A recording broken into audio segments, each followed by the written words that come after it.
Preparem-se para uma viagem no tempo. Mas calma, não vamos voltar para o passado, não.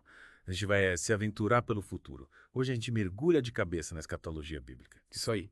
O estudo do fim dos tempos, as profecias, o destino da humanidade, tudo isso e muito mais. É um tema cheio de mistérios, né? E com diferentes interpretações, o que deixa tudo ainda mais interessante. Com certeza. E para a gente não se perder nesse labirinto de profecias e eventos futuros, vamos usar como guia um módulo super completo de um curso de teologia. Que legal. E esse módulo foca em quê, exatamente? Ele se aprofunda na escatologia bíblica, explorando as diferentes perspectivas e crenças sobre o fim dos tempos. A gente já sabe que desvendar o futuro não é tarefa fácil, né? Nem. Mas é justamente essa a graça. A gente vai tentar entender como os estudiosos interpretam as escrituras e como essas interpretações moldam a visão deles sobre o fim dos tempos. Exatamente. E já para dar um gostinho do que vem por aí, algumas das perguntas que vamos tentar responder, teremos mesmo um arrebatamento. O que é a grande tribulação? E a igreja vai passar por ela. E um milênio, esse reinado de Cristo, por 1000 anos. Será que é literal? Nossa, quanta pergunta, é muita coisa para desvendar, né? É verdade. Mas vamos com calma, passo a passo, para a gente entender tudo direitinho. E para nos guiar nessa jornada, temos aqui um expert em estudos bíblicos que vai nos ajudar a navegar pelos meandros da escatologia. Opa, vamos lá. A primeira coisa que a gente precisa entender é como as pessoas interpretam as profecias, porque isso influencia diretamente a visão delas sobre o fim dos tempos. Faz sentido? Afinal, cada um pode interpretar os textos bíblicos de uma maneira diferente, né? Exato. No material que estamos usando como base, eles focam em dois métodos principais de interpretação, o alegorismo e o literalismo. Duas escolas de pensamento que até hoje geram bastante debate, né? É como se a gente tivesse duas lentes diferentes para enxergar as mesmas profecias. Perfeito. O alegorismo busca interpretar as profecias de forma simbólica, buscando camadas de significado nas escrituras que vão além do sentido literal. Seria como ler as entrelinhas das profecias, buscando mensagens mais profundas. Isso mesmo. Grandes nomes como Orígenes e Clemente de Alexandria defendiam essa linha de pensamento. Já o literalismo, como o nome já diz, defende a interpretação literal das palavras, levando em consideração o contexto histórico e gramatical. Ah, entendi. Então, pro literalismo que está escrito é o que vale, sem muita interpretação. É por aí. E essa linha de pensamento tem raízes em figuras como Atanásio, Tertuliano e, mais tarde, nos reformadores protestantes, como Lutero e Calvino. E o material que a gente está usando, ele defende qual desses métodos? Ele não coloca um método como certo ou errado. Ele mostra que o debate é complexo e que cada método tem seus pontos fortes e fracos. Acho que faz sentido. Não dá para simplesmente descartar um método e adotar outro sem analisar tudo com cuidado, né? Concordo. Eles até trazem um exemplo bem interessante dessa tensão entre os métodos. Eles citam Teodoro de Mopsuestia, um teólogo que viveu entre os séculos IV e V, que criticava o alegorismo, dizendo que distorcia as escrituras para fins pessoais. Ou seja, ele achava que o pessoal que usava o alegorismo estava meio que manipulando as profecias para defender seus próprios interesses, é isso. É por aí. Mas, por outro lado, temos Calvino, que apesar de defender o literalismo, às vezes usava interpretações mais espirituais, principalmente quando o assunto era escatologia. Parece que até os grandes teólogos tinham suas dúvidas e flexibilidade na hora de interpretar as profecias, né? É verdade. A gente precisa ter em mente que a interpretação das escrituras é um processo complexo, que exige estudo, reflexão e, acima de tudo, humildade para reconhecer que não temos todas as respostas. Concordo plenamente. E você, qual desses métodos te convence mais? Olha, essa é uma pergunta difícil. Acho que cada método tem seus pontos fortes e fracos.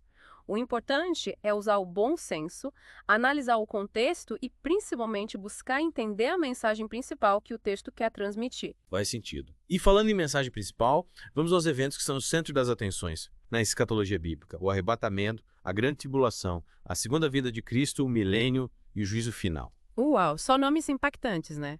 É muita coisa pra gente desvendar. É verdade. E já adianto que a ordem e a natureza desses eventos são motivo de muita discussão entre as diferentes correntes escatológicas.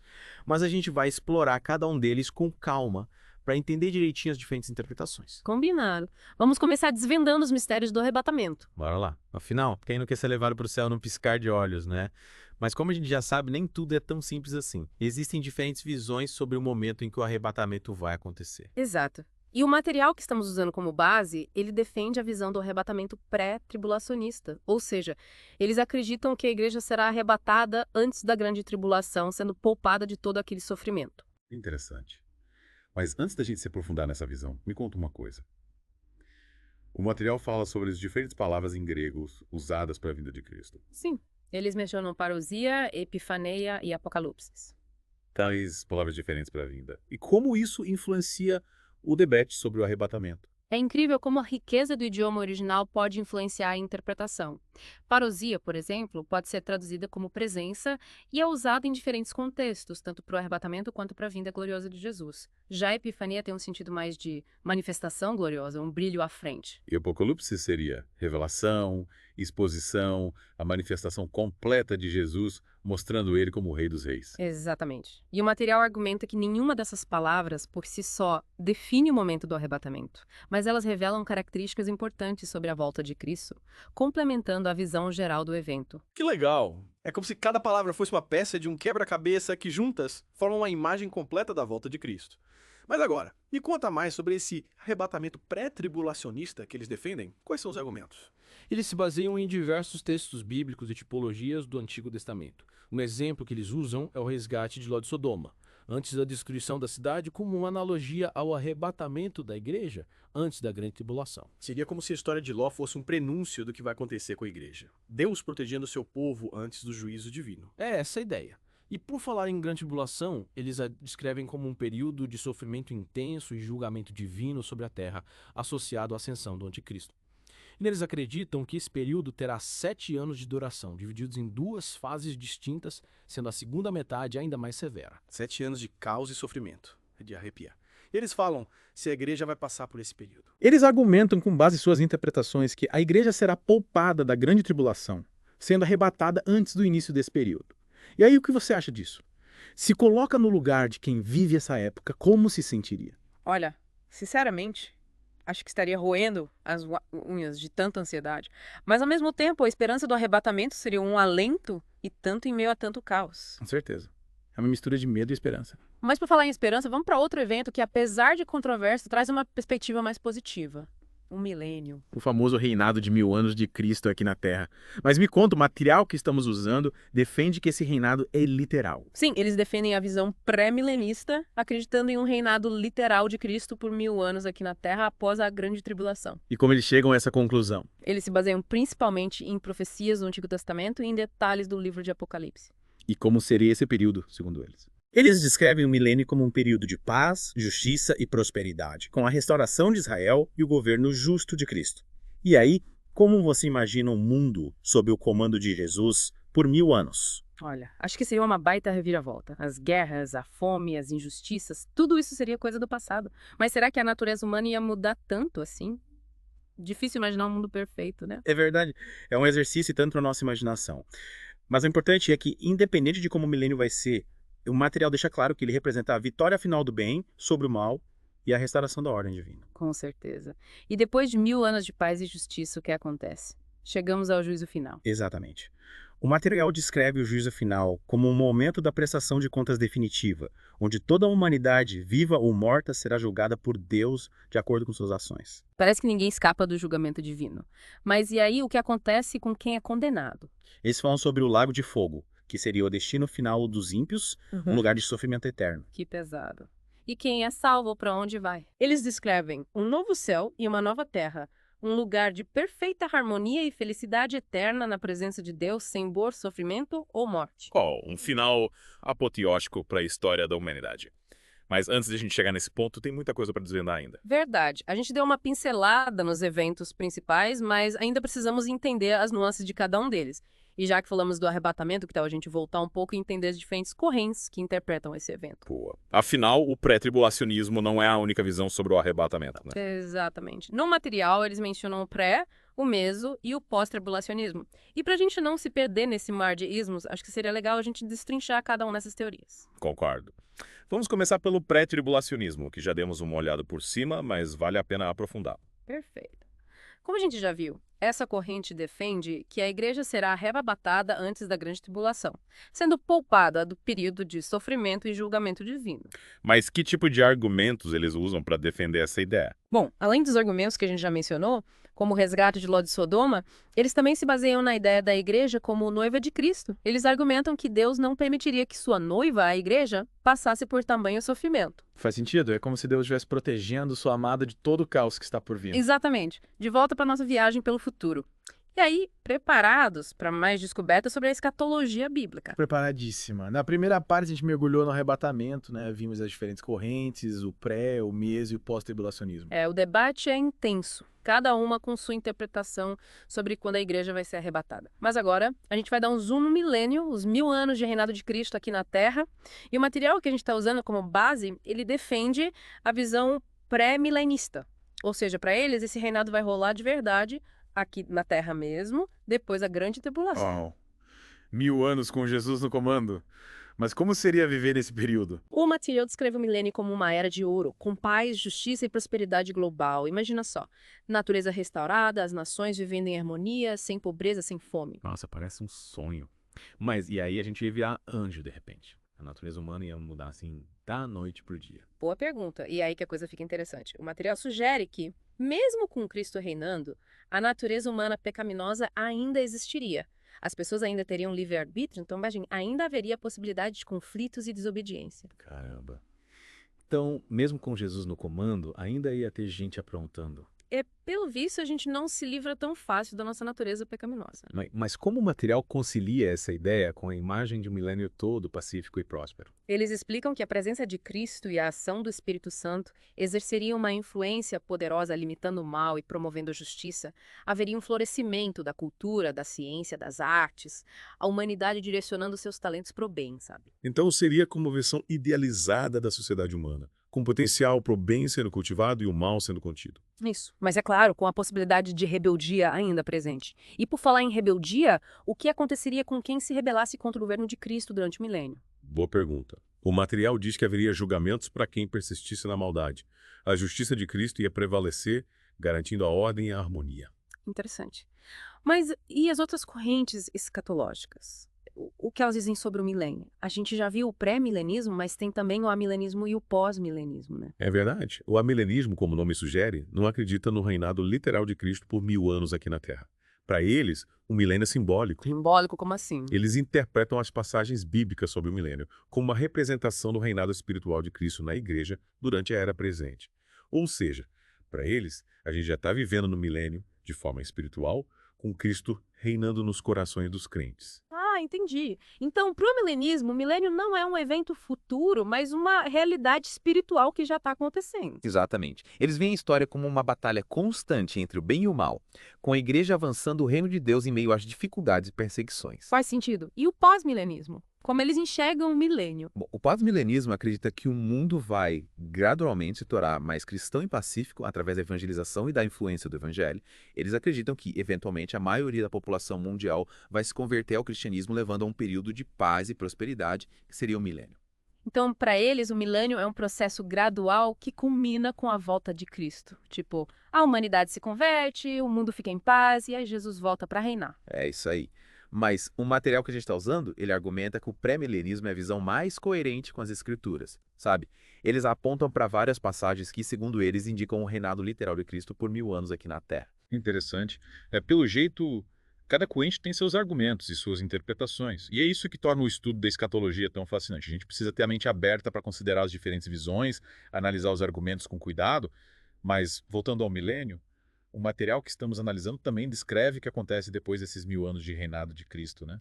E aí, o que rola depois dessa era de ouro? Prepare-se para mais reviravoltas. O material descreve o que acontece depois do milênio, o juízo final. É o momento em que todos os que morreram sem Cristo serão julgados e enfrentarão as consequências de suas ações. Caramba!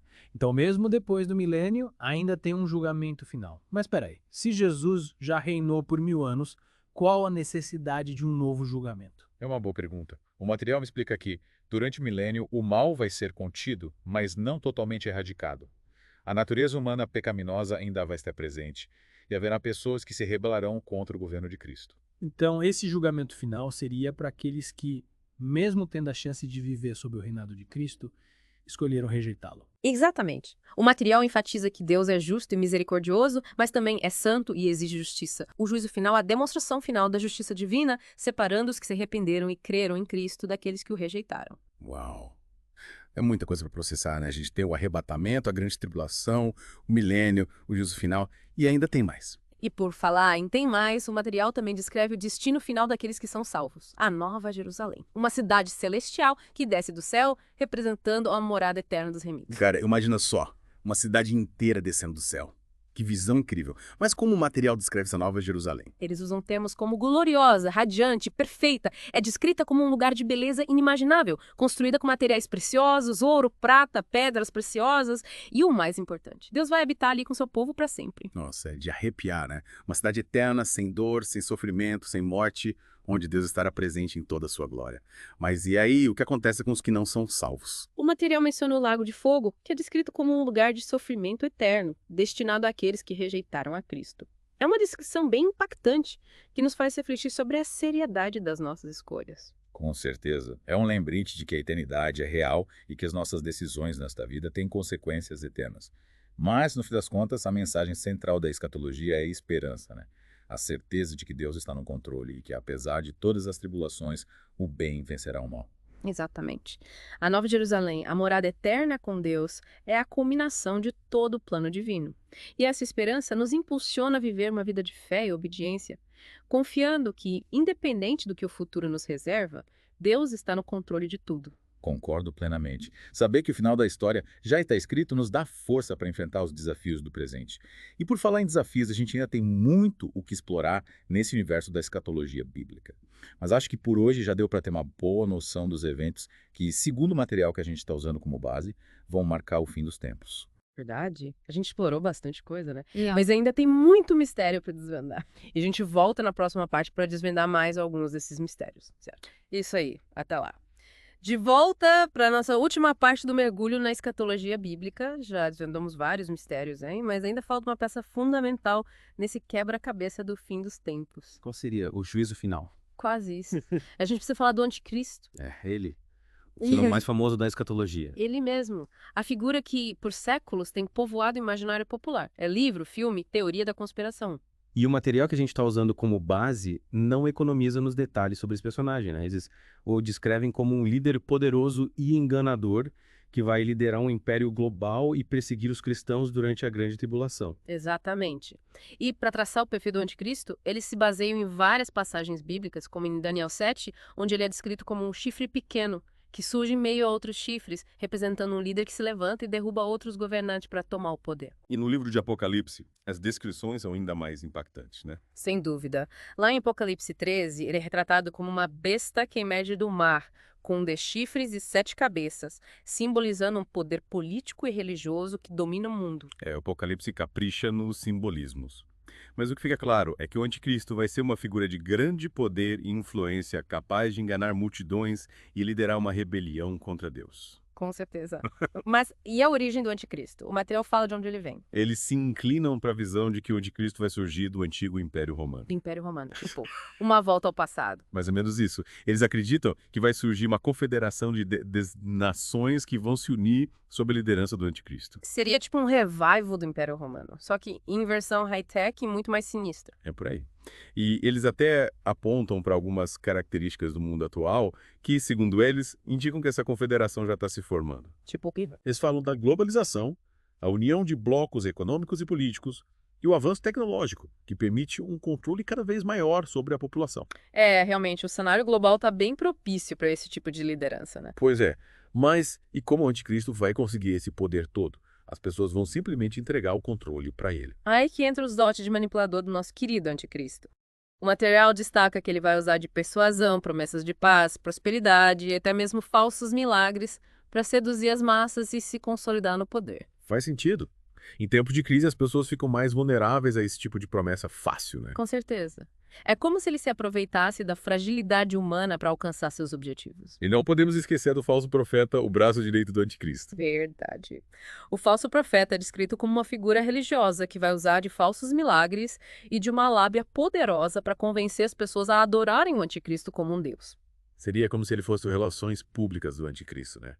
Promovendo a imagem dele, criando uma aura de divindade. Exatamente. E juntos, eles vão formar uma dupla imbatível, usando o poder político e religioso para controlar o mundo. É de arrepiar.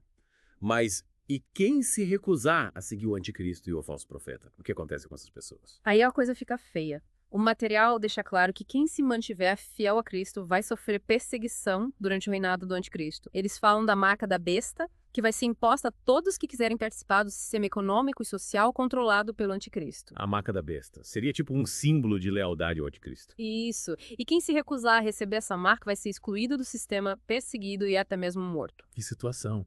Mas pelo menos Deus vai proteger seu povo durante esse período, né? É o que o material afirma. Deus não abandona seus filhos, mesmo em meio à perseguição. E no final, o bem venceu o mal. Sem dúvida.